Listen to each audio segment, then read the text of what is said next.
Hi, everyone. Dear honorable guests of Thailand FinTech Festival, my name is Wan Chin, and I'm from Malaysian Youth FinTech Association. And I'm glad to speak to you as a whole today. And first of all, I would like to thank FinExpo, particularly Ying Hui, for giving us the opportunity to become one of the supporting association and also giving me this a newbie a stage opportunity. And secondly, I would like to thank FinTech Association of Malaysia, Mr. Wilson, Farah, and Jonathan for trying to promote Malaysian Youth FinTech Association to a higher international level. And lastly, I would like to thank Mr. Adrian, the CEO from the Linda Labs, for everything, traveling and arrangement, and also everything in the Web3 space.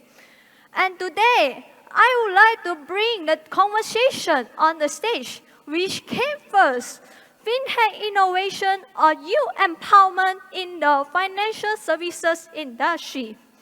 And I believe most of you already have many years of the working experience and also have achieved a high level of the success in the FinTech industry. And most of the time, we are caught attention from the various FinTech innovation, like the cryptocurrency, the insurtech, AI, and so on. But have we really looked into the youth, the talent capital of the FinTech industry? And no worries, I'm not going into an endless debate today. Chicken came from the egg or egg came from the chicken. But today, I would like to bring a clear standing to tell you that the youth empowerment should come first.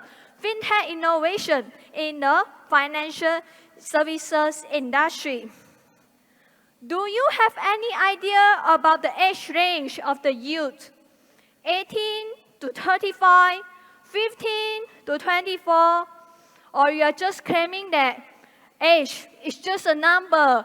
As long as I feel I'm young, so I'm still youth. Optimistic. Well, the definition of youth actually varies depending on the country youth policy. And in Malaysia, youth is defined as those between 15 and 30 years old. And what does youth empowerment mean? It is not a bombastic term. It's just a simple term. The process of involving the youth in the decision-making of a community. And what are the youth doing now? Let's set the 23 years old as a cut-off point of the age range. Before 23 years old, everyone knows about the majority of the young people will be pursuing a study at the high school, colleges, or university. But there's one problem. The young people will actually get stuck to the school grading system. To them, they just want to get many A's.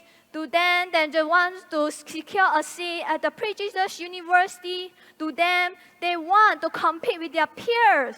They want to prove themselves. They are very excellent, and everything is for personal excellence. But it's not wrong. However, if their life is only about studying and never being involved in the decision-making of their community, they are less likely to have a sense of taking initiative for doing the things for the others. And they are less likely to figure out their sense of mission. And what is sense of mission? The sense of helping others for the majority of community. And they might also forget the final goal of the education. The final goal of the education is not about proving you are so excellent, but you are actually have a right mindset, the right skill set while contributing to the community. They thought in order to secure a high-paying job, they just need to secure a high CGPA. And yes, they are right for the first round to get the interview chance. But in order to go far, they need to figure out their sense of mission. Do you agree? A blockchain developer with a mission of helping everyone and everywhere economically free will go further than other peers. At least I agree. And let's look at the next 7 years. From the 23 years old to the 30 years old, everyone get a certificate. Some will go to the world and some will continue to study. But everyone's life space become totally different and out of the system. At this point, the young people might get very blurred. They just realize the reality doesn't meet the expectation. And maybe he doesn't like office job. Maybe despite being the data scientist, he just realized that he doesn't like to working with the numbers. And maybe he just confused about the purpose of working. They just feel like something is wrong with themselves. And at the end, give up their ambition, their value. We actually need not worry about the amount and quality of the talent capital because we have a great education system and also training system. But we need to worry about whether the talent we have has a clear purpose, the right sense of the mission. We need the talent who can go far with us in the FinTech industry because FinTech, it will be a game of a financial revolution full of uncertainty.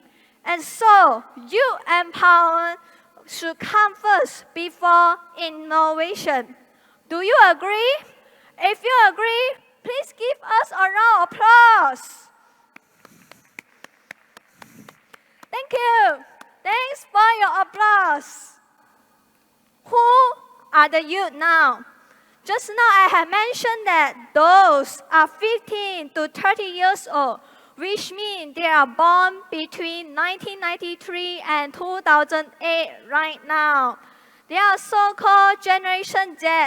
At the same time, they are the children of Generation S. And how did they grow up? Taking me as an example, at the 4 years old, I started using the computer to play the two-player games, like the Super Mario, the card games. And then at the 7 years old, I started using a Yahoo Messenger and Facebook. Although I started getting in touch with a computer at a very young age, but I still find it very easy to learn how the computer works. And I quite quickly catch out on the use of social media. So that's why Generation Z is so-called the digital native. We quite quickly understand how the computer works starting from a young age. And different to the Generation S and Y, technology comes in our childhood development. And it impacts in two ways. First, we are really resourceful and independent. We are no need to use our parents why the dinosaur will disappear in the world. But we just need to Google search, ask the Mr. Google why dinosaur will disappear in the world. And second thing is, we are also so-called as an indoor generation. Different to the previous generation, we are less likely to play the outdoor activities with the neighborhood, and somehow we still stay at the home for the entertainment and the computer games. That's why we are socially awkward, and also we tend to put more emotion in the virtual conversation. And how were they raised up? Parents of a Generation Z, they are Generation S, and they may be more educated and have less children, so able to focus more on providing the best to their children. And their parenting style could also be motivated by the fact that they are trying to ensure their children do not have to go through the same tough life as they may have experienced. And Generation Z is very lucky. We actually no need to worry about the survival, the lack of the money, lack of the food, lack of education. We just need to afraid about our performance, the exam grades, lagging behind our peers. Anyway, money, material needs are not everything to us, but the mental needs, the psychological needs matter to us, like the ambition, recognition, lifestyle, and value alignment. So, when coming to the Generation Z seeking for the employment, our motivating factor become more idealistic. Our parents' generation, Generation S, they want the monetary rewards. And Generation Y, my elder sibling generation, they want the training, mentoring, and feedback. But Generation Z, we just want everything. And it's even more. What's more? Like a very clear career development plan, like the correct company values, like the social rewards, like the team building activities, lifestyle, we don't want OT, and also mental needs, like the counseling.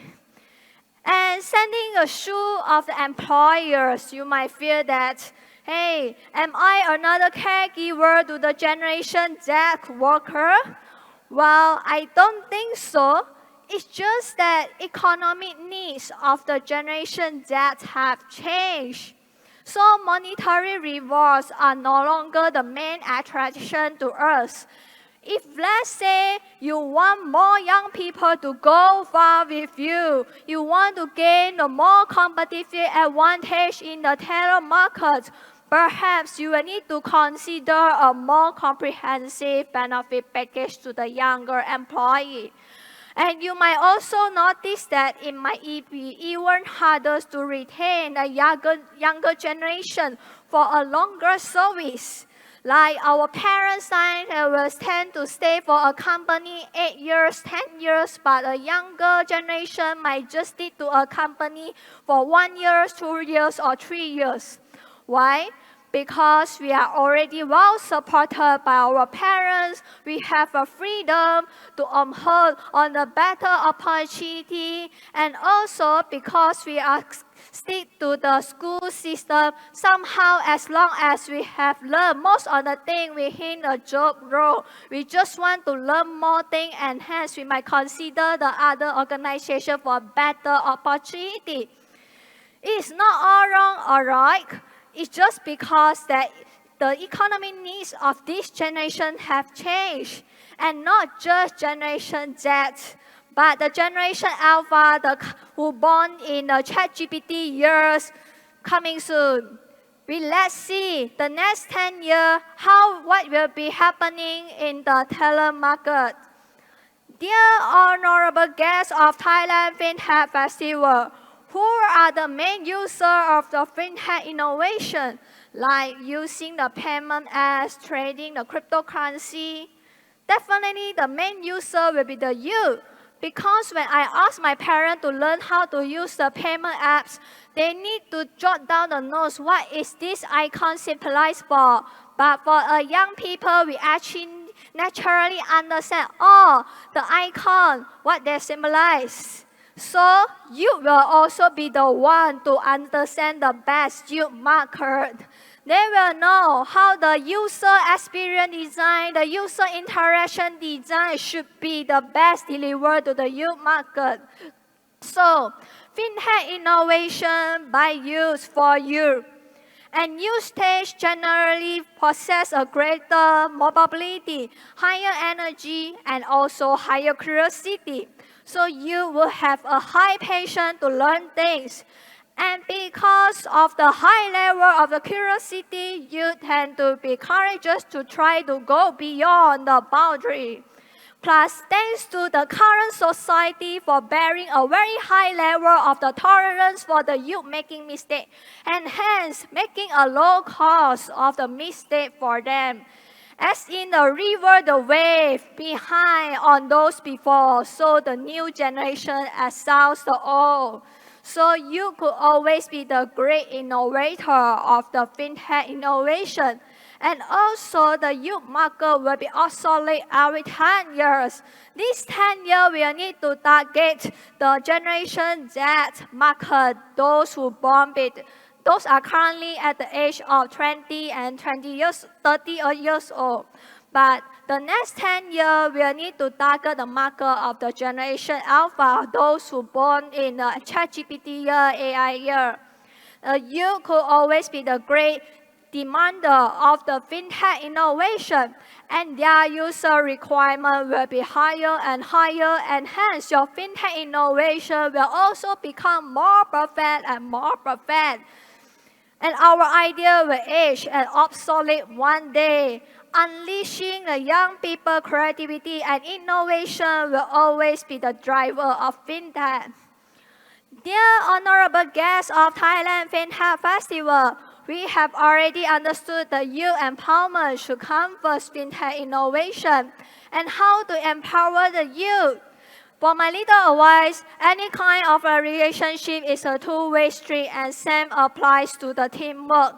It shouldn't just be a one-sided effort done by the employer, the organization, the team leaders, but also there should be the initiative done by the younger generation.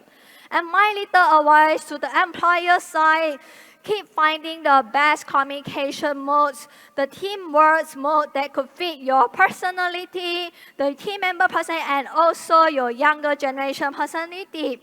And in the journey of searching for the best teamwork model, keep trial and error. You might bear some cost of the mistake in working with the best talent, but never giving up in empowering the youth in some important decision making. And my little advice to the younger generation, your high intelligence could bring you to achieve a success easily, but both sense of your responsibility and loyalty could bring you to go further and achieve more successes. You should empower yourself rather than hoping the others empower you. You should grab the opportunity your own rather than hoping others giving you the opportunity. And dear honorable guests of Thailand FinTech Festival, it has been an honor among such accomplished individuals and to be able to present my perspective before you all. Thank you and wish you all a blessed day today in Thailand FinTech Festival.